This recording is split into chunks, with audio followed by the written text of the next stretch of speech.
What led you to think of franchising to grow for your business?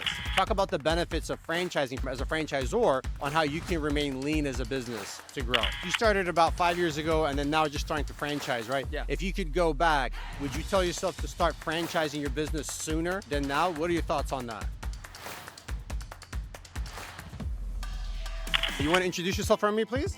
Hey, I'm Zack Kilbasa, the owner of Ox Strong Moving. How long ago did you start the business? So started 5 years ago. I had 20 bucks in the bank and I came out of the University of Florida. We started in Gainesville. Now we have 3 locations in Florida, 2 under contract for franchises, and we're continually improving to grow even more. So you started with a couple locations and then now you're getting into franchising. What led you to think of franchising to grow for your business? I think the best thing about franchising is the fact that people can become owners because we have an amazing team. When I say amazing, with a capital A and all the letters that follow, these guys are amazing.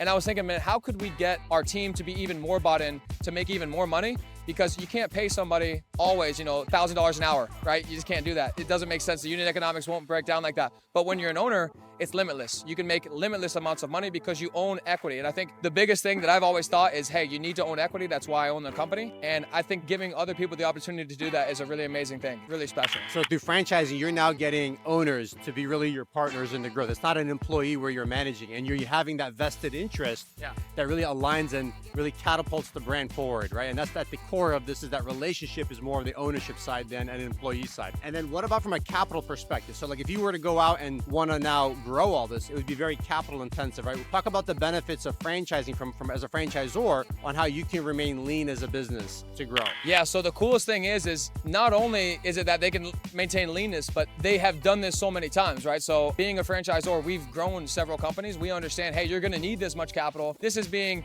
very thin and being very optimistic. And this is, hey, you're very safe with this amount of capital. Not only just having the knowledge, which is extremely important. You never want to run out of money. That's a bad thing in business, right? But I would say, to answer that question here, when it comes to being lean with the money, the franchisor is going to have more data than you will at one location. So say they have 50 or 100 locations. They're saying, hey, out of 100 locations, we've seen XYZ work. This is the strategy that works. So your dollars don't go to waste, right? Because some people will say, well, I don't have any leads. I need to try some marketing agency out. Then they hire some marketing agency. They spend $10,000 a month and then they get nothing in the end. And that's the last thing you want to do, is waste money, especially when you're a young entrepreneur or you're franchising. Obviously, it's a great avenue. When you're doing that, you need to make sure every dollar counts. You started about 5 years ago and then now just starting to franchise. If you could go back, would you tell yourself to start franchising your business sooner than now? What are your thoughts on that? If I had started from the beginning and I had used a franchise, man, I'd save a lot of headaches and a lot of money. I would have saved a lot of time. And the cool thing about the franchising is you have somebody that's been there, done that. And what they can do is they can save you a lot of time, headache, and energy. I kind of see it as you're in a time machine. You're not actually going back or forward into time, but you're saving a lot of wasted time. So what you get to do is you get to say, hey, in my second year, you're already 4 years in the business because they set the groundwork and you didn't waste 6 months working on the wrong thing or thinking about the wrong idea. You instead focus on what works, and you do that through pre-existing data, so you get to make the smart decisions.